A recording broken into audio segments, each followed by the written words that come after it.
Tá, só gravar aqui. Deixa eu ver.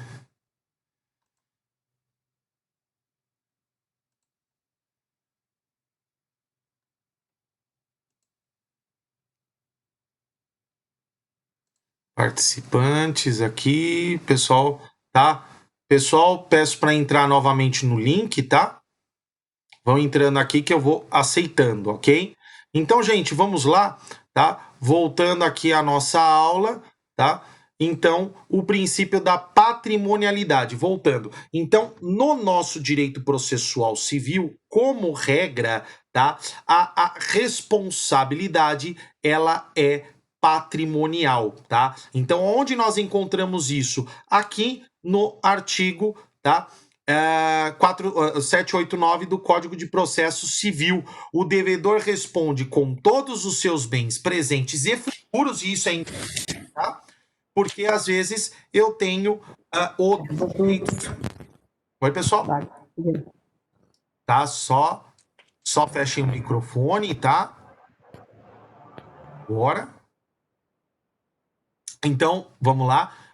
Que é o artigo 789 do Código de Processo Civil, tá? Onde ele inclusive responde pelos bens futuros, tá? Ou seja, aqueles direitos eventuais que a pessoa possa ainda ter e não tenha concluído, né? Quer ver uma coisa chamada? Eu tenho um instrumento muito interessante chamado penhora no rosto dos autos, né? Onde muitas vezes o direito eventual daquela parte, que ela tenha direito em outro processo, ele pode ser utilizado para a satisfação de um determinado credor, né? Então, por exemplo, num processo eu sou devedor, no outro, né, que não tem nada a ver com esse, eu sou um credor. Eu posso buscar a satisfação na qualidade de credor neste outro processo, né? Olha que interessante.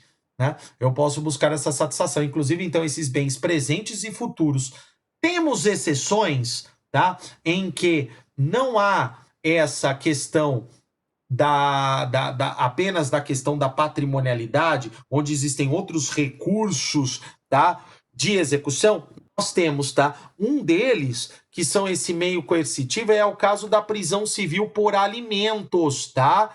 A prisão civil por alimentos, tá? Ela foge a essa regra da patrimonialidade, onde a pessoa que não realiza o pagamento da prestação alimentícia, tá? Ela pode ser constrangida a esse instituto da prisão civil, ok? Então, nessa situação, né, que eu vou fazer a leitura agora para vocês do artigo 528 do Código de Processo Civil. O que fala o artigo 528? Cumprimento de sentença que condene ao pagamento de prestação alimentícia ou decisão interlocutória que fixe alimentos, né, o exequente é intimado ao pagamento da dívida no prazo de 3 dias. E se ele não pagar essas 3 últimas prestações, né, anteriores ao ajuizamento e as que se vencerem no curso do processo, será decretada a prisão civil, né, de 1 a 3 meses. Então, assim, professor, isso significa que de 1 a 3 meses ele cumpriu a pena, ele não precisa pagar?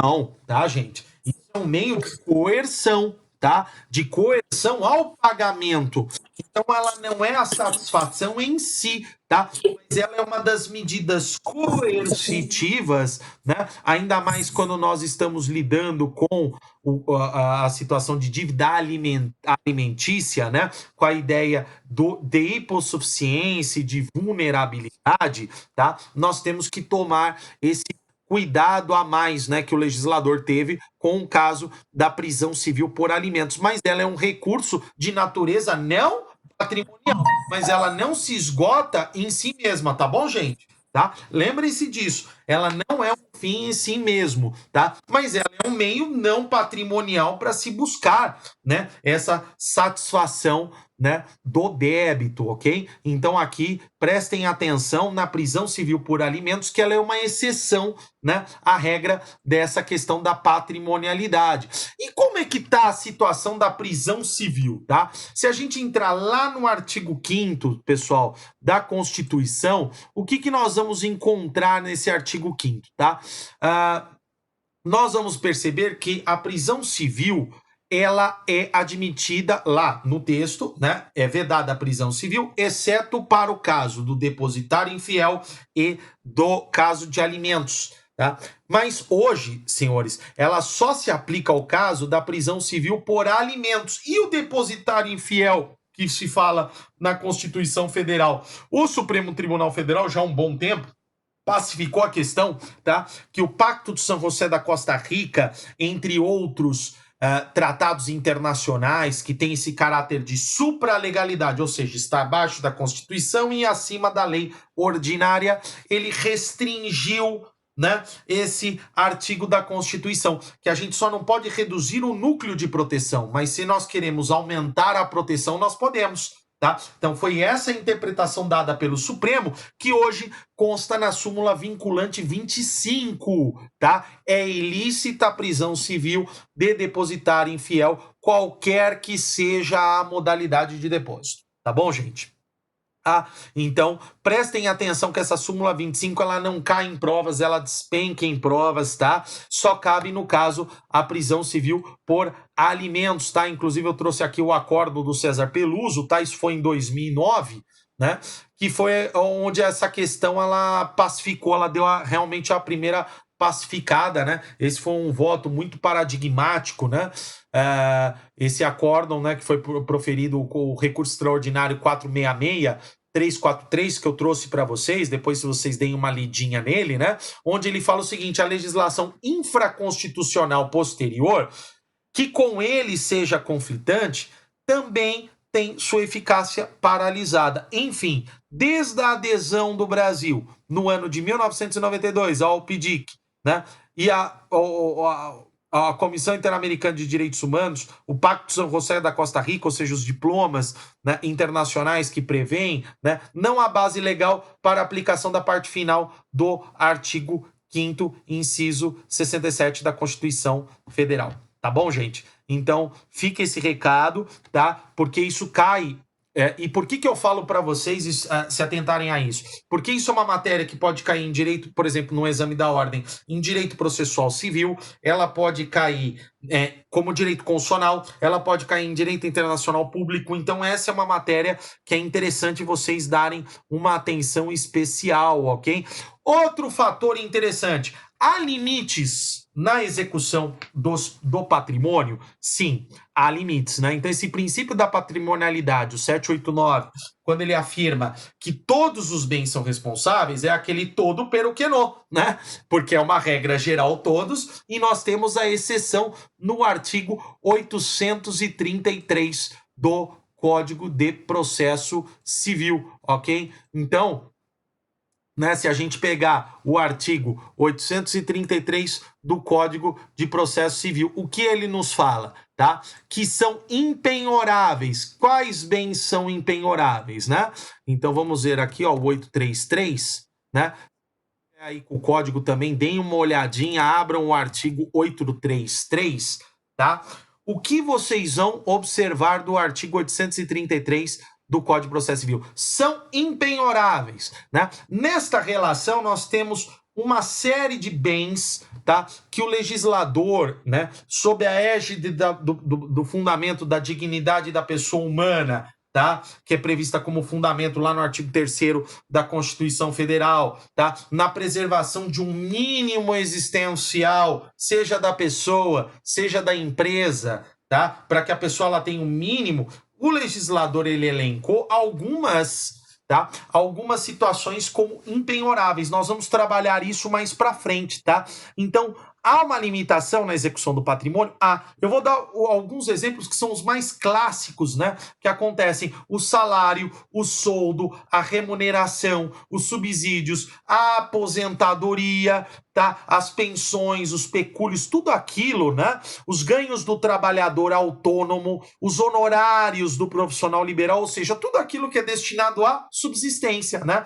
Que é o salário, a aposentadoria. Essas são as formas mais tradicionais, tá? Isso aqui é basicamente muito recorrente esse elemento de defesa por parte do executado, né? Quando ele sofre uma constrição de um saldo da conta, né? E esse saldo ele é um resíduo do salário que ele percebe. Nós temos também outros exemplos, os livros, as máquinas, as ferramentas, os utensílios, né? Então, por exemplo, o taxista, que ele depende do táxi para sua subsistência, eu não posso penhorar o veículo, né? Ele assume essa figura de impenhorabilidade. Então, por exemplo, a gente pode pegar outros profissionais liberais que têm máquinas, né? E que ele depende daquilo para o desenvolvimento da atividade profissional dele, né? Então, eles são impenhoráveis. Os livros, as máquinas, os ferramentas, os utensílios utilizados, né? Úteis e necessários ao exercício da profissão, ok? Nós temos também outro que é bem interessante, tá? Que é a quantia depositada em caderneta de poupança até o limite de 40 salários mínimos, ok, galera? Então esse daí é importante a gente dar uma analisada. Ou seja, por quê? Porque a caderneta de poupança ela é o recurso do pequeno poupador, né? Onde ele vai resguardar aquele valor necessário para a manutenção da subsistência e até para uma eventualidade, para uma situação de emergência, né? Então, os créditos de caderneta de poupança até 40 salários mínimos são protegidos, tá? Pelo artigo 833 do Código de Processo Civil. Nós temos outras situações, tá bom? Inclusive até de outros, tá?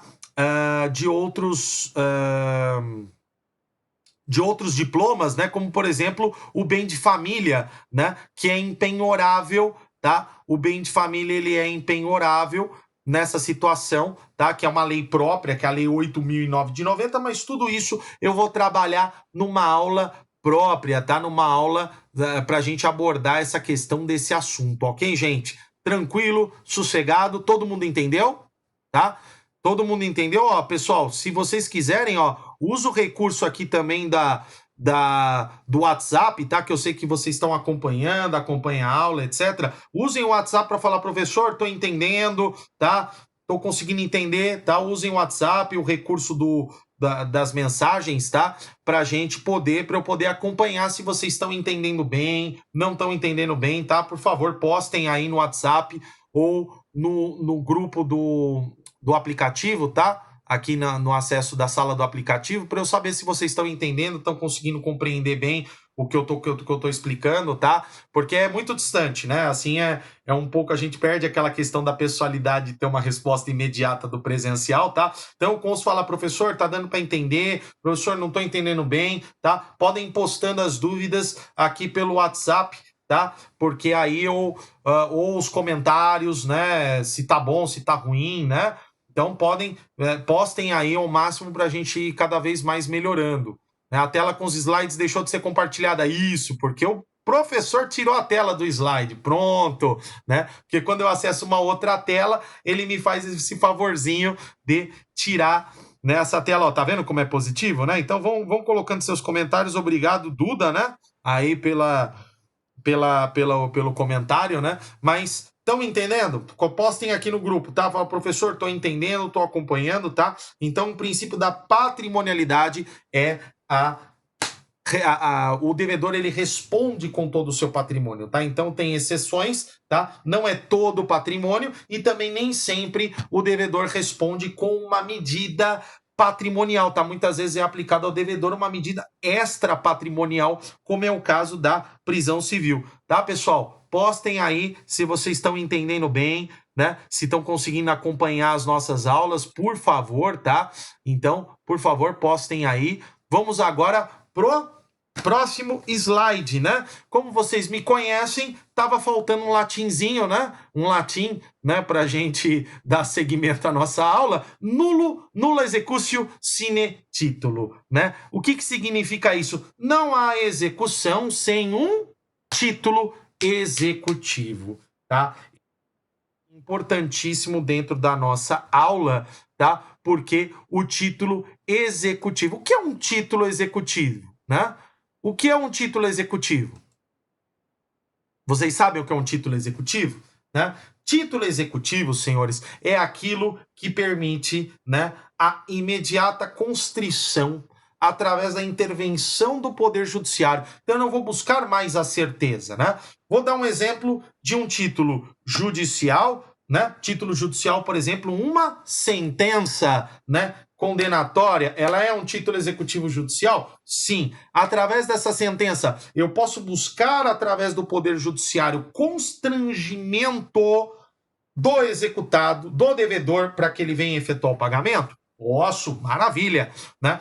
Mas, professor, o que seria um título extrajudicial? É aquele que consta uma determinada obrigação, tá? Onde, através desse título, eu não preciso mais da intervenção do Poder Judiciário. A lei, né, para reconhecer a certeza, tá? Então, através desse título, eu vou simplesmente executá-lo. Eu não preciso de uma busca da certeza no Poder Judiciário, tá? Porque, por exemplo, vamos dar um exemplo do que seriam esses títulos, né, extrajudiciais. Esses títulos extrajudiciais são, por exemplo, o contrato firmado e assinado por duas testemunhas, tá?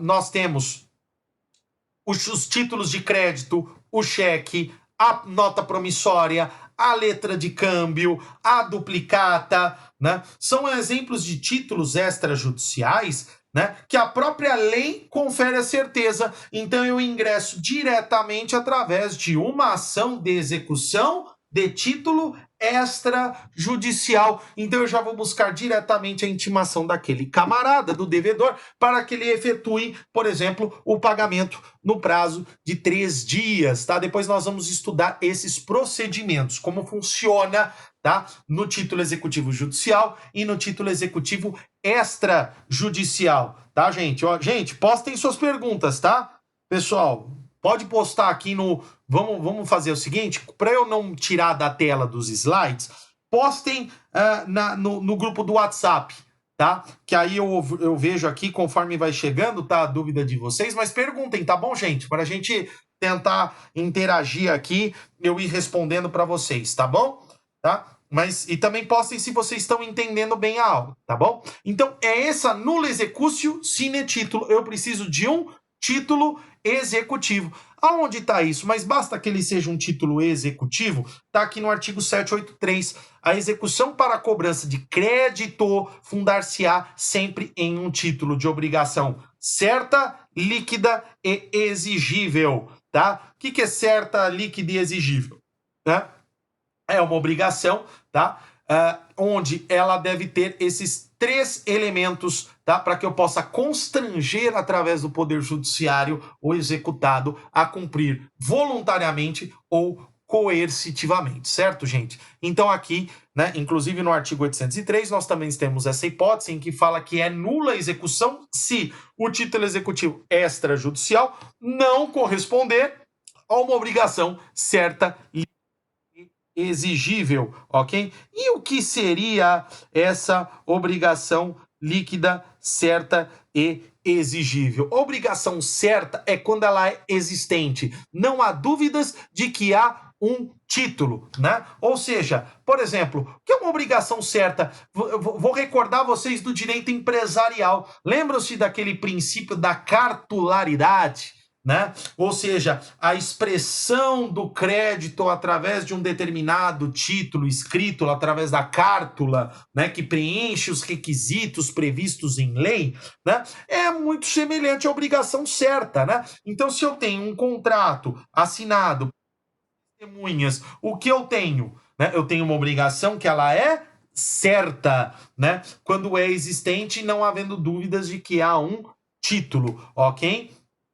Nós temos também a questão da obrigação líquida, ou seja, o que é uma obrigação líquida? Ela deve possuir um objeto determinado, né? Então, se eu quero executar alguém, né, Qual que é o valor, né? Ele foi condenado em 15 mil reais a título de danos morais, né? Basta que eu efetue uma correção monetária, basta que eu aplique os juros e eu chego imediatamente ao valor devido, né? Agora, existe obrigação ilíquida, condenação em obrigação ilíquida? Existe, né? Por exemplo, quando a apuração do valor devido depende de uma liquidação por arbitramento, né? Uma liquidação por artigos depende de uma prova, depende de documentos a serem apresentados, né? Vamos supor, os gastos que a pessoa teve, né, para ser atendida em um determinado hospital, né, sofreu um acidente, então eu preciso apresentar relatórios médicos, né, despesas,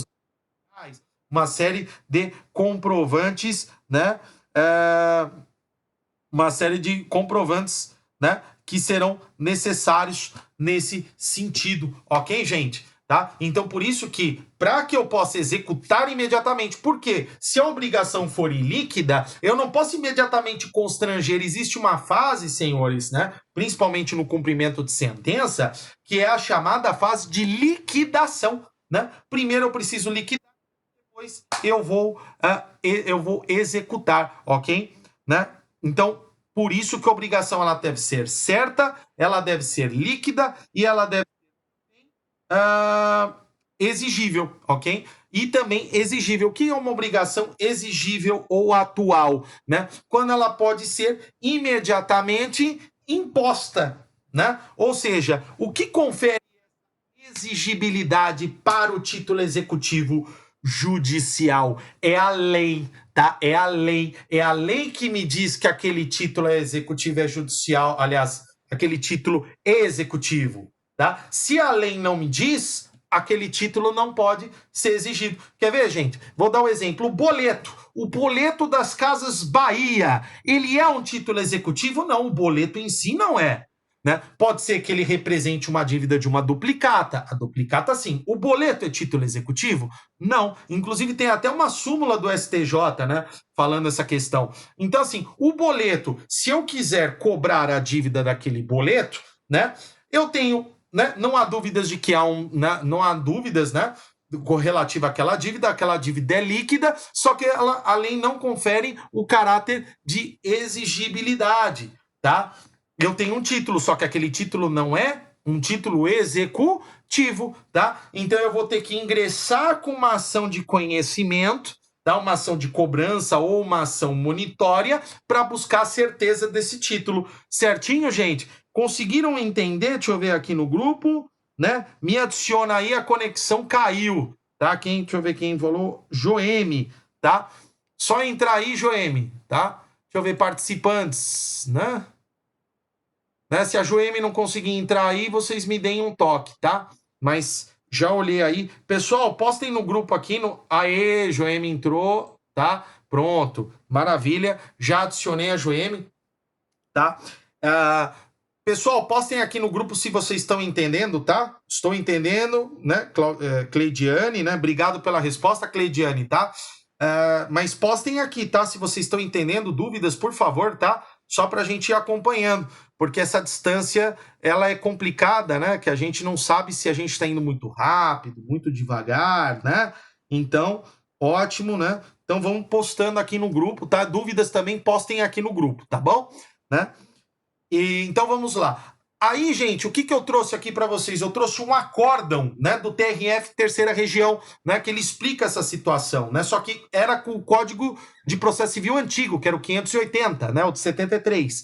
Execução, título executivo, nulo executio sine título. Segundo o artigo 580, né, que agora não é mais, que era do antigo Código de Processo Civil, né, a execução pode ser, né, instaurada caso o devedor não satisfaça a obrigação certa, líquida e exigível consubstanciada em um título executivo. Então, obrigação certa, a obrigação líquida e exigível. Ela é exigível quando? Quando ela está consubstanciada nesse título executivo, tá?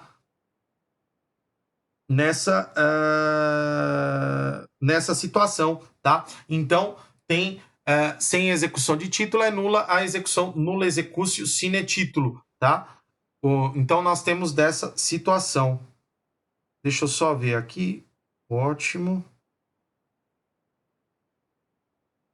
Então, tudo bem, gente? Estão conseguindo entender? Tá? Então, nessa situação, nós temos aqui os princípios do direito processual civil, né? Somente por lei é que se estabelecem os títulos executivos, ok? Então, esse é um outro ponto que nós temos, né? Somente por lei que se estabelecem os títulos executivos, tá? Que é a questão da executividade. Os títulos executivos judiciais, eles estão onde? Lá no artigo 515 do Código de Processo Civil.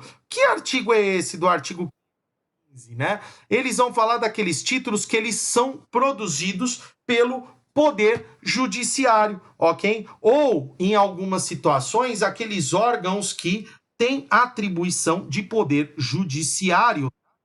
Numa situação. Pessoal, só um minutinho que eu já falo.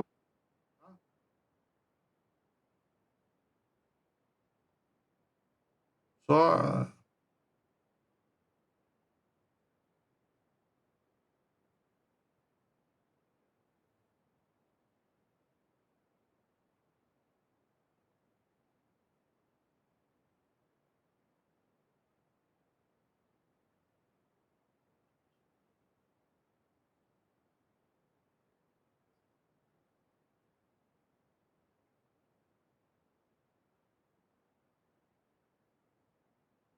Tá, pessoal? Então, nessa situação, tá voltando aqui, somente.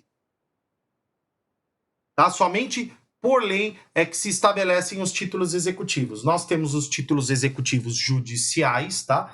Que é o artigo 515 do Código de Processo Civil, que são aqueles que são oriundos do Poder Judiciário ou de órgãos que fazem as vezes do Poder Judiciário, tá? Quem são os órgãos que fazem as vezes do Poder Judiciário, tá? Eu vou dar alguns exemplos para vocês, tá? De órgãos que fazem as vezes do Poder Judiciário, que é o caso da arbitragem, o laudo arbitral, né? Então, as partes que acordam a arbitragem, num caso em concreto, tá? O laudo arbitral, ele tem força de título executivo judicial no novo Código de Processo Civil, tá? Então, por exemplo, tá? Pode ser do Poder Judiciário ou, excepcionalmente, daqueles que fazem as vezes do Poder Judiciário, no caso concreto, que é o caso da arbitragem, tá? Que ela não se confunde com o Poder Judiciário, tá? Mas os árbitros, no momento da arbitragem, naquele momento, eles têm essa prerrogativa, né? Como se juízes fossem, tá? Naquele momento da arbitragem para decidir. E nós temos também os títulos executivos extrajudiciais, que são aqueles decorrentes, tá? De uma conduta por parte do particular, né? Onde a lei ela reconhece força executiva nesse ato do particular, tá? Então, nessa situação específica, nós temos aí especificamente o caso dos títulos executivos extrajudiciais do artigo 784, que é o caso do contrato firmado, o contrato de seguro, né, que tem força de título executivo extrajudicial, né, o contrato de locação, né, onde os créditos do contrato de locação tem força de título executivo extrajudicial, tá? E entre outros exemplos, os títulos de crédito e muitos outros. Então, o que eu peço para vocês, pessoal? Pessoal, tudo isso daí eu vou comentar com mais detalhes, tá? Isso é só para ilustrar os princípios. O Flávio aqui tá querendo entrar, né? Só um minutinho, gente, deixa eu autorizar aqui, tá? Tem 2 novos participantes, tá? Já inseri, né? Desculpa aí. Tá? Só um minutinho.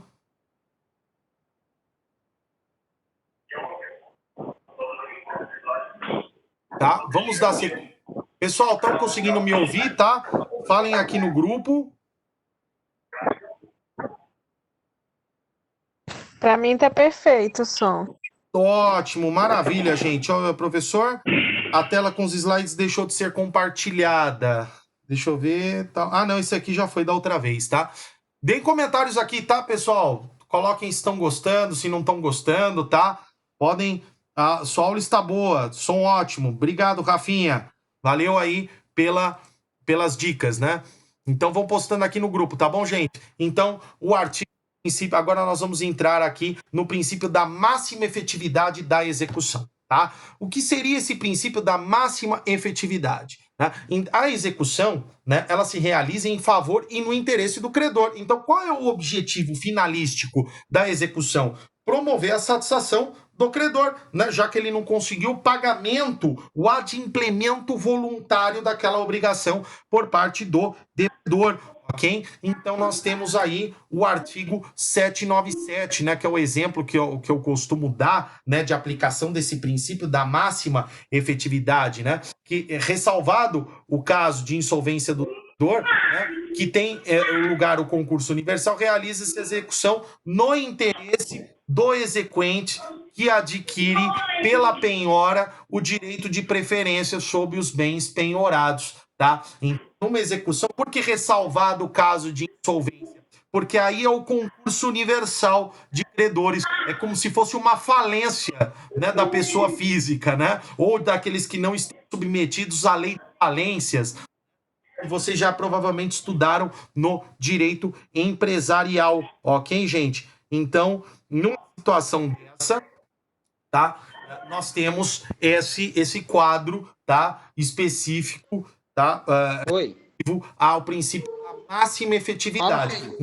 Oi? Oi? Oi, pessoal, não ouvi. Alguém falou alguma coisa? Tá. Vamos dar sequência, pessoal, tá? Então, nessa situação aqui que nós temos, tá? O princípio da máxima efetividade é isso, né? Então, a gente vai buscar todos esses bens, né? Que o devedor possui, que sejam passíveis de penhora, para que ele seja destinado à satisfação do exequente, tá? Aí vem a pergunta, né? Onde nós podemos encontrar, né, esse princípio da máxima efetividade? Nós podemos encontrar, por exemplo, né, esse sinal no artigo 774, que é um instituto chamado ato atentatório à dignidade da justiça. O que é esse ato atentatório à dignidade da justiça, gente? Penalidades, tá? Em condutas que elas tendem, né, que elas são praticadas de forma dolosa a fim de obstar, tá, essa máxima efetividade da execução. Então, quando o executado ele se opõe maliciosamente à execução, ele dificulta a penhora, tá? Ele não indica o local onde se encontram os seus bens, tá? Ele pode sofrer uma aplicação de uma multa por ato atentatório à dignidade da justiça, ok? Que depois vocês podem dar uma lidinha no artigo 774, são medidas para prevalecer, né, de medidas de efetividade desse princípio da máxima efetividade, ok, gente? Então, eu também comento o artigo 804, parágrafo 1º, que ele fala o seguinte, que aonde eu vejo que é essa máxima efetividade, né? Os bens em depósito. Gente, isso daqui é a pior coisa que tem na execução, tá? Que são aqueles bens que a gente chama, aqueles bens, os bens móveis, né? Como veículos, são bens que eles podem ser ocultados, né? Então isso acontece muito. Né? Muitas vezes o devedor, né, quando se penhora um carro, um veículo, né, um bem móvel, né, e deixa ele, né, em poder do executado, olha, gente, eu sei que a gente tem que afirmar que sempre se presume a boa-fé das relações jurídicas, mas muito raramente você vai conseguir localizar esse carro, né, esse veículo, esse bem imóvel, tá, novamente para ser levado a leilão, né? Então, por exemplo, os bens em depósitos e Código de Processo Civil, né, diante da inexistência do depositário, ficarão em poder do exequente, tá? Via de regra, se inexistir esse depositário judicial, tá? Via de regra, ele deve ser mantido no exequente, por quê? Porque aí o exequente ele vai ter interesse na preservação desses bens até que ele possa ser alienado judicialmente, ou que o exequente tem interesse em ficar com eles, né? Que é a chamada adjudicação, né? Ou ele possa sofrer uma alienação particular. Essas modalidades de alienação nós também vamos estudar esse semestre, tá? Então, esse é o princípio da máxima efetividade, tá? Da execução. Esse é um princípio importante. E agora nós vamos fazer um paralelo, tá? Ao princípio. Se por um lado eu tenho o princípio da máxima efetividade, Por outro lado, eu tenho o princípio da menor onerosidade do devedor. Ou seja, né, sempre a execução, tá? Ela, ao passo que ela tem que ser preservar os interesses do credor, tá? Ela também tem que se dar via de regra na medida do possível, tá? Sempre do modo menos gravoso para o executado. Aí vem a pergunta, professor Rodrigo, como é que eu equilibro esses dois, né?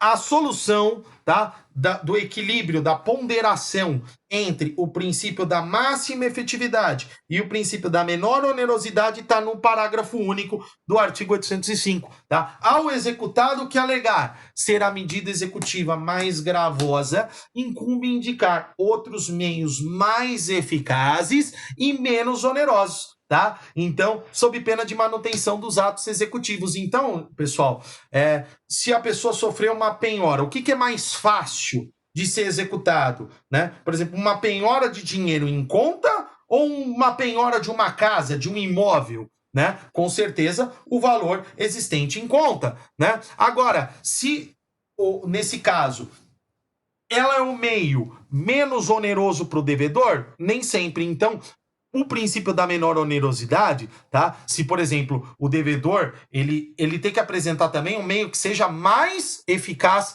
para satisfazer os interesses, tá, do exequente. Então, sempre o princípio da menor onerosidade, ele vai ter que se equilibrar com esse princípio, tá, da máxima efetividade. Então, aqui, ó, eu tenho um quadrinho bem interessante, tá? Que eu coloquei para vocês para trocar o ato executivo. O juiz irá autorizar se o bem for indicado, né? Essa troca do bem. Se for igualmente vantajoso, tá? Se garantir essa máxima efetividade e, se igualmente vantajoso, ele causar uma menor onerosidade aos interesses, tá, do credor, ok? Pessoal, estão conseguindo me ouvir? Tá tudo certinho? Como é que tá a situação?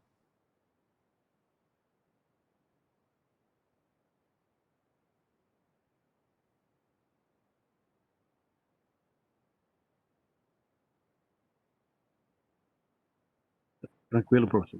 Tá ouvindo, pessoal? Tá ótimo, entendeu? Pessoal, o que a gente vai fazer? Agora, esse é um agravo bem interessante, tá? Relativo aos princípios de direito processo dentro da nossa matéria, né? Que mostra como esses princípios eles podem entrar em conflito. Então, nós temos que fazer essa técnica da ponderação. Né? O equilíbrio. Como é que eu equilibro esse princípio da máxima efetividade da execução com o princípio da menor onerosidade do devedor? O ponto-chave está em um meio que seja menos oneroso, mas também que traga a mesma vantagem ao exequente. Tá? Aqui, pessoal, prestem atenção. É um acórdão bem interessante, tá, que eu estou trazendo, que é o agravo de instrumentação de execução penhora online de ativos financeiros, tá? Através do sistema Bacenjude. O que é o sistema Bacenjude, gente? Só para informar para vocês. É um sistema, tá? Onde nós realizamos o bloqueio de bens. Tá? Então, através de todas as contas bancárias existentes do sistema financeiro nacional. Então, como nós fazemos no judiciário, tá? Nós temos esse sisteminha do Bacenjude. Quando o juiz determina, nós efetuamos o bloqueio e a transferência desses valores para uma conta judicial, tá? Então, essa hipótese que eu dou ação de execução busca satisfação de crédito, tá? De R$164 mil, né? E penhorou a quantia de R$1.690,27, né? E aí, o que acontece? O executado, ele pediu cancelamento porque era um meio muito oneroso para ele, né? E como é que decidiu o tribunal, né? Aqui o Tribunal de Justiça de São Paulo nessa situação. Ele fala o seguinte: o dispositivo legal que revela o princípio da utilidade da execução, que é esse princípio da máxima efetividade, tá, gente? Ele recebe nomes com variações a depender do doutrinador que é utilizado, a proteção conferida ao credor a fim de que não tenha que arcar com os custos significativos para a constituição de uma penhora que não lhe beneficiará. Execução, aí ele termina, né, com a execução que se dará se dá no interesse do credor, nos termos do artigo 797 do Código de Processo Civil, executados que não indicaram meios mais eficazes e menos onerosos, tá? Então esse é o ponto-chave do equilíbrio. Eu tenho a máxima efetividade e a menor onerosidade, mas cabe ao devedor, se ele for pedir a substituição de um bem, ele demonstrar um bem que seja igualmente vantajoso e ao mesmo tempo menos oneroso, tá? Essa é a forma, a peça-chave para a solução desse problema é o artigo 805, parágrafo único do Código de Processo Civil, ok? Pessoal, estão entendendo como é que tá a situação? Deixa eu olhar um pouquinho aqui no grupo, tá? Para ver como é que tá aqui. Pessoal, tá entendendo? Pessoal, ótimo, show de bola. Obrigado, Joelmir, perfeito. Pessoal, dúvidas? Eu quero dúvidas agora de vocês. Dúvidas, né? Vamos parar um pouquinho para a gente tirar dúvidas, tá? Se quiserem abrir os microfones para formularem perguntas, fiquem à vontade, tá, gente? Tá? Pode abrir o microfone, pode formular a pergunta para a gente respondendo. Ou pode escrever também pelo aplicativo. Quem quiser formular a sua pergunta também pelo WhatsApp, tá? Fica à vontade, tá? Então vamos lá. Uma pergunta. Quando ganha uma ação e não consegue penhorar esses bens, tá? Quanto tempo, né, demora para conseguir, ou se não conseguir, perde sem ser resolvido? Vamos lá, vamos tentar entender um pouquinho essa pergunta, né? Que aqui eu não estou vendo o nome da pessoa que está perguntando aqui, né? Então, quando não consegue penhorar, quanto tempo para conseguir, né? Vai depender, tá, de uma série de fatores, tá? Eu não sei quem está perguntando, porque não aparece o nome no WhatsApp, tá? Gostaria de agradecer a pergunta. Quanto tempo demora, gente? É difícil de você conseguir afirmar uma situação dessa, tá? Muitas vezes isso pode demorar, muitas vezes anos, isso depende de margens de fraude e execução, tá? Medidas de confusão patrimonial que muitas vezes eu preciso, Alcenira, né? Obrigado, Alcenira, pela pergunta. Que isso pode gerar, né? Vamos pensar numa medidas fraudulentas, fraude e execução, quando eu alieno por um bem dolosamente para terceiros, para ficar em estado de insolvência. Eu posso ter a confusão entre pessoa jurídica e pessoa física, eu posso transmitir os meus bens para pessoa jurídica ou vice-versa, para proteger essa minha dívida, tá? Então eu posso ter uma série de fatores, tá? Que isso pode me gerar problemas, tá? Numa situação dessa, para tentar localizar. E esse incidente de desconsideração da personalidade jurídica, ele pode demorar anos, né? Então tudo depende no caso concreto, sabe? Mas assim, normalmente entre a penhora de um bem, né? Vamos pensar um bem imóvel, né? Ele precisa ser avaliado, ele precisa de uma série de fatores, tá? E isso pode demorar aí um certo tempo, tá? Numa situação dessa. Então, isso pode demandar um tempo a depender do caso concreto. Tá? Obrigado, Alcenira, pela pergunta. Me manda. O pessoal tem mais perguntas para fazer, gente? Ninguém tem mais perguntas? Está todo mundo entendendo? Se o bem for penhorado, estiver em nome de terceiros, o que fazer? Excelente pergunta, Rafinha. Muito bem, sua pergunta é excelente. O que fazer nesses casos, tá? Em que o bem está no nome de terceiros? Isso pode ser fraude à execução. Tá? O que é a fraude e execução? Né? Esse bem ele pode ter sido inserido no nome, pode ter sido alienado ou doado para terceiros para eu ficar em nome de insolvência. Então eu vou ter que provar isso num processo, tá? Provar como? A parte vai ter que apresentar a origem, se o terceiro tinha conhecimento, que é a súmula 375 do STJ, tá bom, gente? Então eu vou ter que analisar essas situações, tá? Com calma, com tranquilidade, né? Para tentar provar a existência dessa fraude, ok?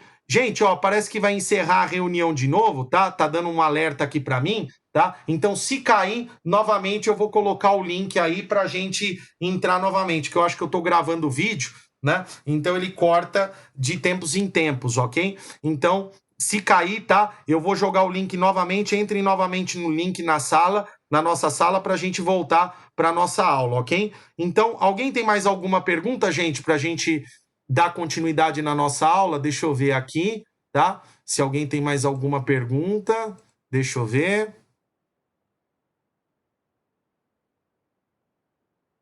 Alguém tem mais alguma pergunta, gente? Não?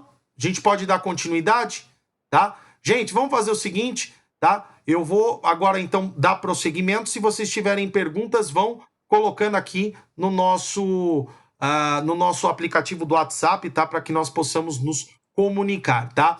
Agora nós vamos, gente, para o próximo princípio, que é o princípio da atipicidade, tá? Da atipicidade dos meios executivos, né? E aí vem essa questão da atipicidade, tá? O que significa a atipicidade dos meios executivos? Gente, o juiz ele vai determinar todas as medidas necessárias para satisfação da execução, tá? Você vai falar assim, como assim, professor, né? Aqui, ó, ele poderá determinar, né? Poderá determinar as medidas que entender necessárias dentro dos limites legais, né? Aí vem, por exemplo, né? Vou usar o exemplo aqui da nossa colega, né? Deixa eu só pegar aqui, que formulou a excelente pergunta aqui, a Rafinha, né? Que falou, se o bem tiver em nomes de terceiros, né? Numa situação dessa, pode o juiz reconhecer a fraude à execução? Né? Pode, né? Pode o juiz, se tiverem provados esses elementos de que havia a prévia averbação, ou se não havia órgãos de averbação, se havia uma má-fé por parte desse terceiro, pode o juiz, né, determinar que essa alienação é ineficaz num processo para que esse bem possa ser penhorado? Eu consigo atingir esse bem do terceiro? Consigo. O juiz ele determina o retorno desse bem, tá? No processo, a ineficácia dessa transmissão. Então, tecnicamente, esse bem voltaria, né, à titularidade do executado e, consequentemente, nós conseguiríamos efetuar a penhora e a satisfação. É uma medida? Sim. Então, o juiz ele pode determinar todas as medidas que forem necessárias, lógico, dentro dos limites da lei, para conseguir a busca da satisfação, né? Principalmente nesses casos em que o executado se utiliza de meios dolosos para ocultar o seu patrimônio, né? Por exemplo, a pessoa tem um veículo, mas ele sabe da penhora, ele deixa na garagem do vizinho, na garagem do parente. Eu posso determinar que esse terceiro dê acesso, né, a esse veículo que está numa propriedade de terceiros, posso, inclusive, sob pena de crime de desobediência, né, segundo o Código de Processo Civil. Então, gente, nessa situação, é isso que nós entendemos por atipicidade dos meios executivos. O juiz ele pode se utilizar de tudo quanto é meio, né, para a busca, lógico que dentro dos limites da lei, tá? E por que eu digo dentro dos limites da lei, né, pessoal? Porque nós temos hoje, né, em voga, né, em discussão, nós temos também o artigo 139, né, que o juiz ele pode determinar todas as medidas indutivas, coercitivas, mandamentais, né, todos esses tipos de medidas, né, para a situação, né, que nós temos.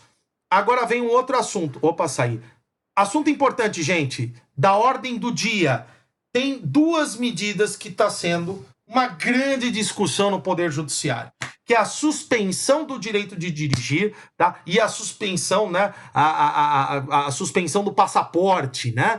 Isso tá acontecendo muito, gente. Por quê? Porque é o maldito Facebook, né? É a maldita ostentação, né? Onde a pessoa, você não acha um único bem da pessoa, você abre o Facebook, abre o Instagram, a pessoa tá viajando, tomando champanhe, no barco, né? Aí você fala, nossa, como ela consegue ostentar, né, uma vida assim, né? Então é aí que hoje, cada vez mais, as partes estão inovando nesses pedidos, né, de medidas coercitivas, né, para tentar a busca da satisfação. Uma delas é a suspensão do direito